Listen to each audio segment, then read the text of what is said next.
Bien, aujourd'hui, on va de nouveau prendre le confinement comme exemple pour développer une notion de Lacan qui est le réel. On avait déjà pris comme exemple le confinement pour mieux expliquer la détresse. Ici, on va le prendre comme exemple pour expliquer cette notion qui est le réel, un des trois registres symboliques imaginaires et réels, pour comprendre un petit peu de quoi il s'agit. Dans cette expérience de confinement, il y a deux aspects qui vont nous relier au réel. Au niveau de l'expérience, le premier aspect, c'est la répétition. C'est que chaque jour finisse par se ressembler. Il y a un côté de ça revient ce qu'on avait fait le jour avant, il y a une sensation de répétition. L'autre aspect, c'est quand on a reçu la nouvelle que le confinement va se prolonger pour 2 autres semaines. Et à ce point-là, on ne sait pas si encore 2 autres semaines peuvent se représenter de confinement, et ainsi de suite. Il y a une répétition. Voilà, ça c'est les deux aspects. Maintenant, pour commencer à comprendre ce qui tient au réel, je vais proposer 2 exemples. Un exemple qui est un exemple de l'imagination, et un autre que cette imagination, elle est figurée, elle est présentée dans des films. Et on va surtout faire l'exemple d'un film. Commençons par voilà, cette histoire, cette imagination. Je suis dans une pièce, avec une fenêtre, une porte. Je veux sortir de cette pièce, j'ouvre la porte et je me retrouve dans la même pièce qu'avant. Je veux encore plus sortir de cette pièce et j'ouvre une autre porte qui est en face de moi et je me retrouve de nouveau dans la même pièce et ainsi de suite. Et là, il y a cette sensation de répétition et c'est une des définitions du réel pour Lacan. C'est ce qui revient toujours à la même place. Et ce petit récit de l'imagination, eh bien, on le retrouve dans un film récent intitulé Vivarium. L'histoire est très simple, c'est l'histoire d'un couple qui cherche à acheter une maison, vont chez un agent immobilier, bizarre, étrange, qui les accompagne dans un quartier, dans un lot de maisons qui se ressemblent toutes, et les dépose à la maison numéro 9.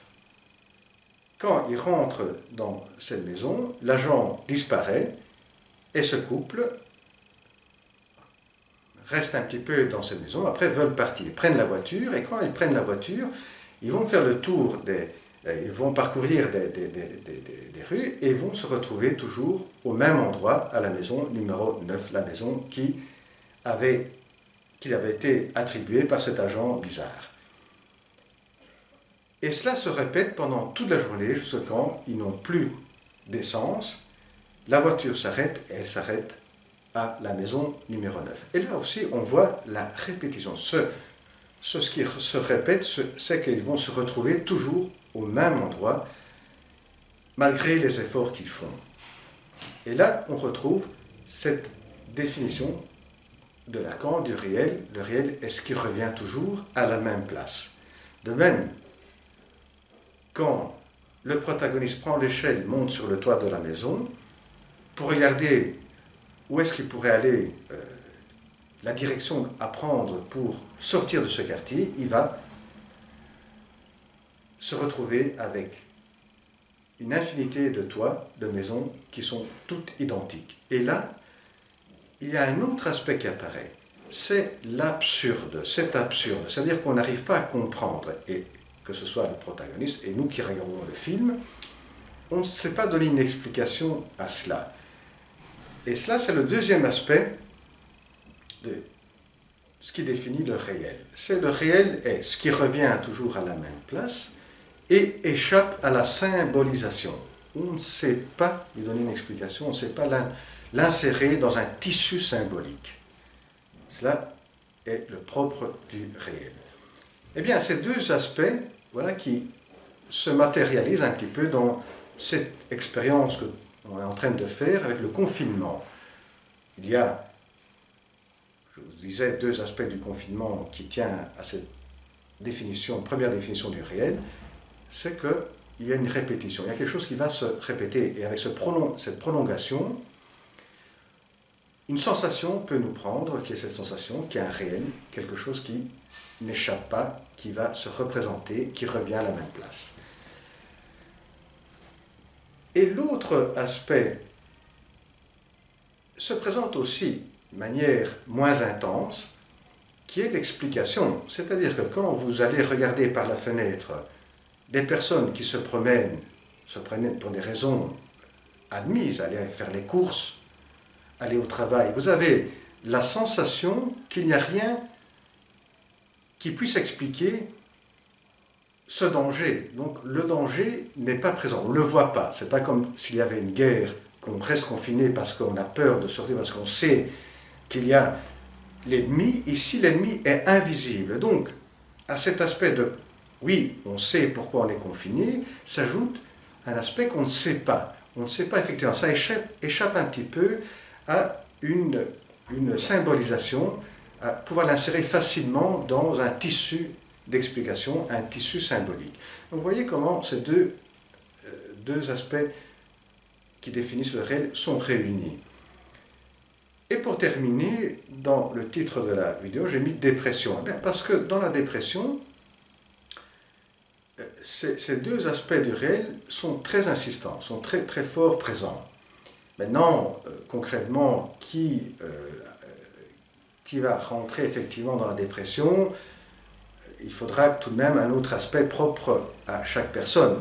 Faisons simplement deux exemples. Donc c'est des exemples de deux personnes qui ont une réalité aussi différente, où ces aspects du réel vont appuyer cette réalité. Concrètement, je suis une personne âgée, je souffrais déjà de solitude, maintenant je suis toute seule. Avec ces deux aspects qu'on disait, qui font surgir un réel, ce réel aura cet aspect d'appuyer encore plus, ce pouvoir, cette force d'appuyer encore plus, cette sensation que rien ne change, que je vais rester toute seule, toute ma vie. Et donc ne pas trouver une issue, et c'est cela qui va amener à la dépression. Faisons un autre exemple, une personne qui, à cause de ce confinement, perd les revenus et donc perd l'espoir de pouvoir avoir de l'argent. Ces deux aspects liés au confinement qui évoque le réel va appuyer cette sensation de ne pas réussir, de ne plus avoir la possibilité d'avoir des revenus. Et donc là, cette personne peut entrer dans un état dépressif à cause de ces pensées qui vont toujours tourner en boucle autour de cette impossibilité d'avoir des revenus. Eh bien voilà, la prochaine vidéo. Au revoir.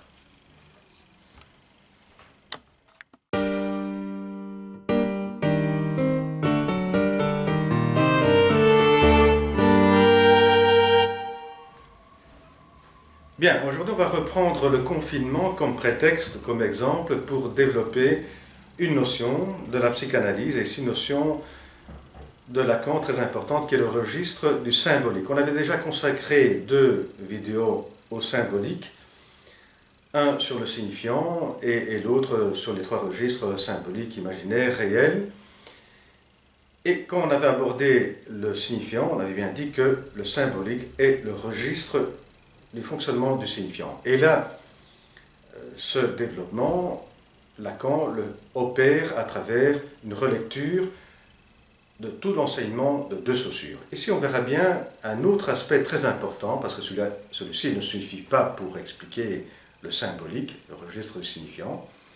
Il faut un autre aspect, une autre explication qu'on va voir maintenant, et on prend le confinement comme prétexte. Pourquoi le confinement comme prétexte?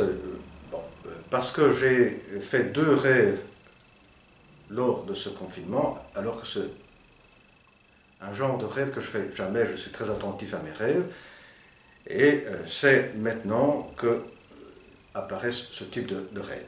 On va commencer par le premier rêve que j'ai fait quelques jours après que ça a été annoncé le confinement ici en Belgique. Et le deuxième rêve que j'ai fait cette nuit, peut-être je l'ai fait parce que j'étais en train de penser à cette vidéo sur le symbolique, prenant comme prétexte le confinement. Le premier rêve que j'ai fait après quelques jours du confinement est très simple, est le suivant. Je suis en voiture, je conduis sur une rue, je vois sur ma droite des poteaux, et qu'est-ce que je fais? Je vais sur cette droite, je casse les poteaux, et je sais que c'est interdit, mais je le fais quand même. Là, on voit bien l'explication de ce rêve. Je suis en voiture sur une route. Là, la route, on est bien dans un confinement. Je dois suivre certains espaces. Là où il y a les poteaux, c'est que je ne peux pas déconfiner. Je ne peux pas sortir du confinement qui est la route. Voilà l'association avec le confinement. Je vais braver un interdit et je vais sortir du confinement à travers ce passage sur les poteaux avec la voiture. Le deuxième rêve que j'ai fait cette nuit est le suivant. C'est un peu plus compliqué, je vais le résumer, mais il y a plusieurs pensées qui se rejoignent. Je suis toujours en voiture, je m'arrête parce qu'il y a une voiture devant moi, j'essaie de freiner, mais j'ai du mal à freiner, mais j'arrive tout de même à freiner à quelques centimètres pour ne pas accidenter la voiture devant moi. Cette voiture, et ça c'est ma perception, elle fait une marche en arrière, elle provoque un accident, et l'accident est plutôt conséquent.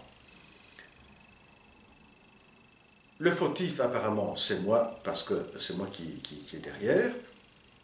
Et à partir de là, il y a toute une série de pensées qui vont se présenter. Je ne vais pas décrire, c'est plutôt aller près dans les détails.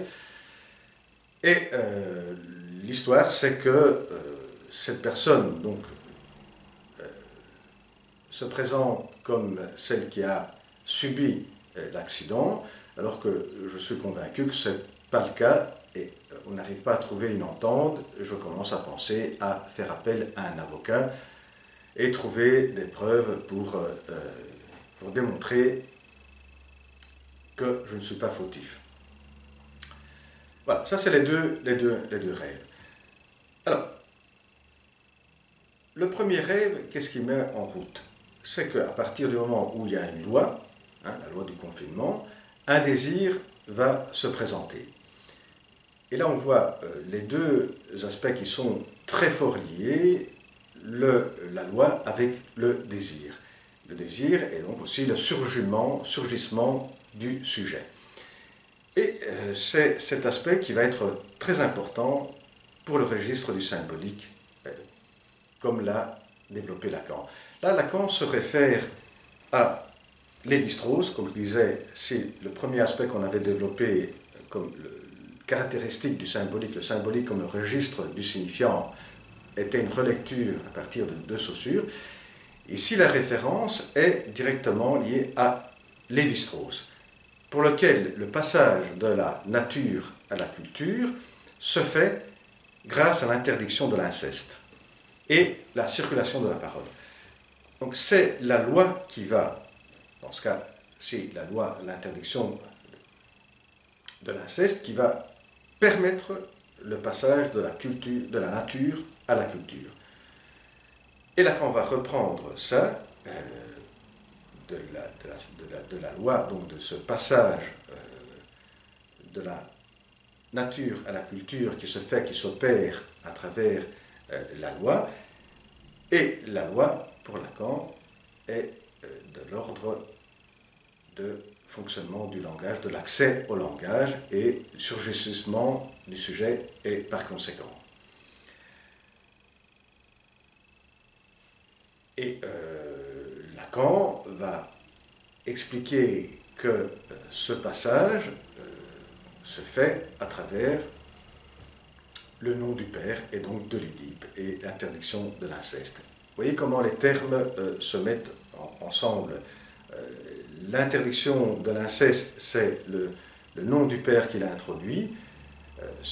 L'introduction du nom du père, c'est ce qui permettra la personne, l'enfant, à accéder au langage et donc au symbolique. Le symbolique, donc, peut fonctionner parce que fonctionne la loi.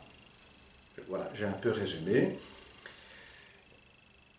Dans le deuxième exemple que j'ai fait au sujet de mon rêve, là, il y a en premier plan le pacte. C'est la loi comme pacte. Pacte pour régler les relations entre sujet et sujet, entre personne et personne. Là, la référence est hegelienne, c'est-à-dire que Lacan va relire la lutte du pur prestige, la lutte entre les deux autoconsciences, et là Lacan voit une tension entre deux autoconsciences, entre deux imaginaires, c'est-à-dire que quand on se trouve face à un reflet de soi-même, comme dans le miroir, là ça crée une tension qui aboutit à la mort. Pour éviter, pour surmonter cette tension, eh bien, il faut un tiers, le tiers qui est le symbole, qui est le langage, et donc le langage comme pacte pour faire fonctionner deux autoconsciences, deux sujets, et pour qu'ils n'aboutissent pas à la mort. Eh bien voilà, ce deuxième aspect qui est essentiel au symbolique est la relation avec la loi, l'interdit. Eh bien, à la prochaine vidéo. Au revoir.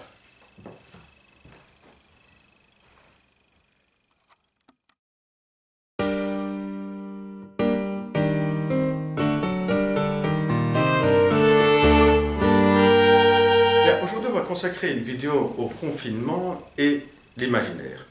On a déjà consacré une vidéo confinement et le réel, au confinement, une autre vidéo au confinement et le symbolique. Aujourd'hui, on va s'intéresser à l'imaginaire. C'est le troisième registre introduit par Lacan dans le domaine de la psychanalyse, donc les trois registres, le réel, le symbolique et l'imaginaire. Confinement et imaginaire. Bon, l'imaginaire, c'est le registre du corps, de la dialectique des corps. Que ce soit son propre corps, que ce soit le corps des autres. Ce que le stade du miroir nous a enseigné, c'est qu'on va accéder à notre propre corps, à la totalité de notre propre corps, à travers l'image reflétée sur le miroir. Et on avait mis l'accent, souligné surtout deux aspects qu'on va reprendre. Le premier qui est l'investissement libidinal, qu'on investit la totalité donc, de son propre corps, sauf une partie bien entendu, l'investir de la libido, et ce sera après cette libido aussi qui va se projeter sur d'autres corps, et donc l'investissement de d'autres corps. Et deuxième point important, c'est que cette image reflétée sur le miroir, eh bien, est le support du moi. Donc, on s'identifie à cette image, et cette identification est le support du moi. Et nous disions que ce moi, comme disait Lacan, ce moi est l'autre. Parce qu'au départ, voilà, c'est sur cette projection de l'image, qui est une image qui est au départ une autre de nous, qui va être le support du moi. Et donc, l'autre est le moi est l'autre. On va voir comment ces deux aspects fonctionnent dans cette période de confinement, comment fonctionnent avec les répercussions qui sont positives ou négatives. On va commencer par le moi. Donc le moi et l'autre qui a des répercussions qui sont bien évidemment positives ou qui peuvent être négatives. Commençons par les répercussions négatives. C'est un des points très importants dans l'enseignement du premier Lacan, qui était cette constatation, cette évidence que au départ le moi et l'autre nous amène aussi à nous retrouver dans des situations où l'autre peut fonctionner comme un miroir. Un autre, donc en chair et d'os, on rencontre comme l'enfant qui est face à un autre enfant, bien peut vivre cet autre enfant en miroir et donc se sentir dépossédé et se sentir contraint à faire ce que l'autre veut. Non, comme si son moi était prisonnier de l'autre. Et ça amène à une augmentation de la tension et un développement de l'agressivité. Donc, une relation duel imaginaire peut amener à des tensions très fortes, à une agressivité accrue. Et c'est ce qui peut se passer dans cette période de confinement, quand on se retrouve toujours avec les mêmes personnes dans la même habitation. Eh bien, des moments, il y a cet effet de fonctionnement en miroir où l'autre et le moi et l'autre amènent à des tensions, à des agressivités très fortes. Venons maintenant à ce qui est plutôt l'aspect positif de le moi et l'autre, c'est toute cette identification qui vient à se superposer au fil des années et que grâce à ça, l'enfant va pouvoir s'enrichir, le moi de l'enfant va pouvoir s'enrichir et se construire un moi de plus en plus articulé, élaboré. Eh bien, cet aspect-là, dans des moments de confinement, surtout dans les cas où la personne vit toute seule et est confinée chez elle, eh bien, va se retrouver à un appauvrissement de son moi, car le moi est l'autre départ, comme on disait, et il va s'enrichir d'identification. Dans des cas d'isolation, dans des cas où il y a un confinement, une personne vit toute seule, eh bien, va se retrouver avec un appauvrissement du moi, car moins d'identification. Et si dans des situations où on est confiné continuellement avec l'autre, ça revient à réaliser ce que Sartre disait, l'enfer est l'autre, car l'autre est le moi et l'autre, et on se sent prisonnier, prisonnier de ce fonctionnement miroir.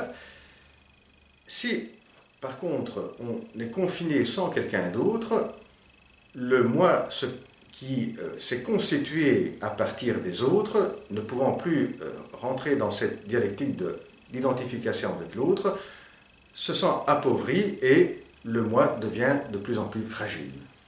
Voilà. Ça, c'est en ce qui concerne le moi. Venons maintenant à l'identification, l'investissement libidinal. Là, dans une période de confinement, c'est tout à fait évident qu'on va pouvoir moins investir les corps des autres, donc l'investissement envers les autres diminue drastiquement, mais diminue aussi l'investissement narcissique, c'est-à-dire que l'exemple d'une femme qui aime bien s'habiller et qui sort parce qu'elle elle se sent regardée, et donc elle se sent désirable, cela est une partie d'un investissement narcissique. Et donc il y a une satisfaction de cette libido narcissique.